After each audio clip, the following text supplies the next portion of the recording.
We started the show with, can they get these rules figured out? They might come up with a rule, like they might have the house settlement, and then there are so many people that wonder, well, is this thing even going to hold up? Yeah. They've had to keep going back and figure things out. So you have lawsuit after lawsuit.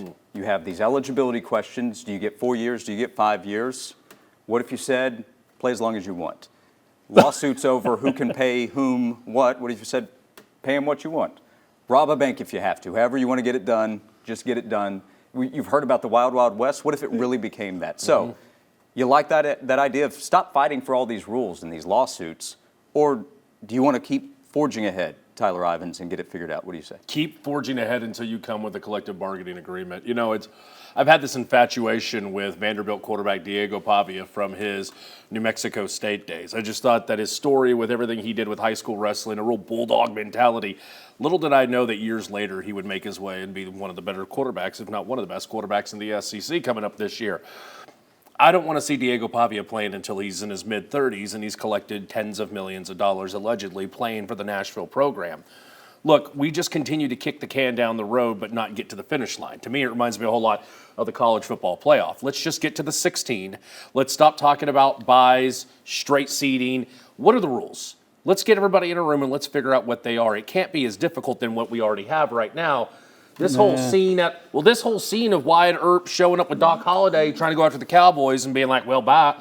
There's got to be a way. They didn't really go after the Cowboys. Well, the Cowboys stuck their nose somewhere they weren't supposed to, and law had to be restored. Law, dog. So the point is, you got to find a way to be able to make sure you restore some type of law. And I think it's very simple. As long as some people will step aside from what they're currently doing and get together and go, guys, let's just figure this out, or we're not going to figure it out. Right. Well, I mean, I think you have to have some rules, right? There's too much money at stake. There's too many different conferences, different states already playing by different rules. You got to have some kind of structure. I mean, what is the quote we keep hearing? The current system is not sustainable. We can't continue to do it like this and expect it to work. So yeah, you've got to have something. I just wish you could lock them in their room so you can't come out till you figure it out. There it is. Yeah, a lot of can kicking. So, Chuck, what do you think fans want? And some fans are diehard, reading every day, keeping up with every single story. Some are average fans. So what's going on? What exactly? Who's suing? What I'm do you sure think fans want here? We're probably all in kind of the same boat. I've lost count of how many texts or posts or something. They just need to go straight to the salary cap. That's what they need to do. The NFL does it.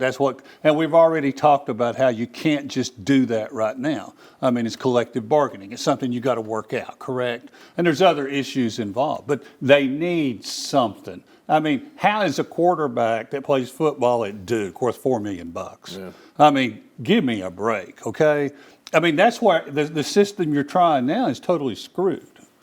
Tyler, I don't know if folks want completely no rules, but I've had people say to me, you know what? I kind of liked it better when maybe some athletes were getting something under the table and I didn't know about it. We weren't talking about it, and they got what they got, and then they went out and played the game. So the black market rules in quotes, kind of like those. Now, that wouldn't fix the whole situation, but I hear that from time to time still. But just rules in general.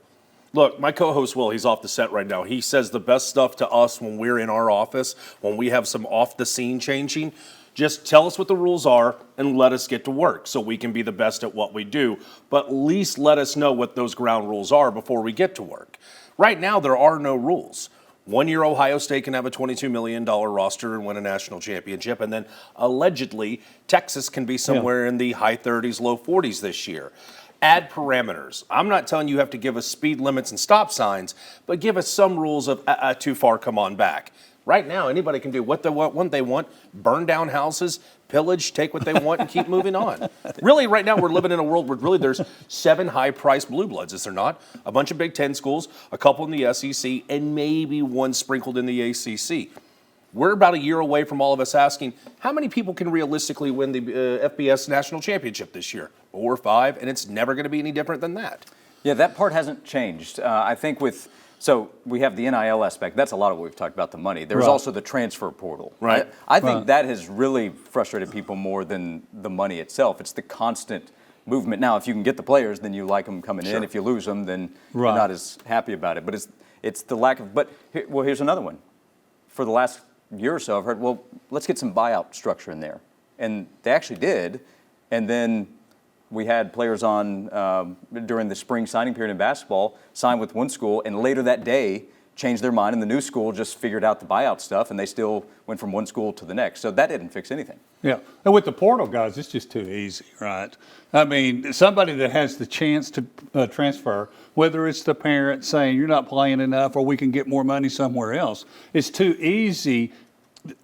Can you have the one-time transfer?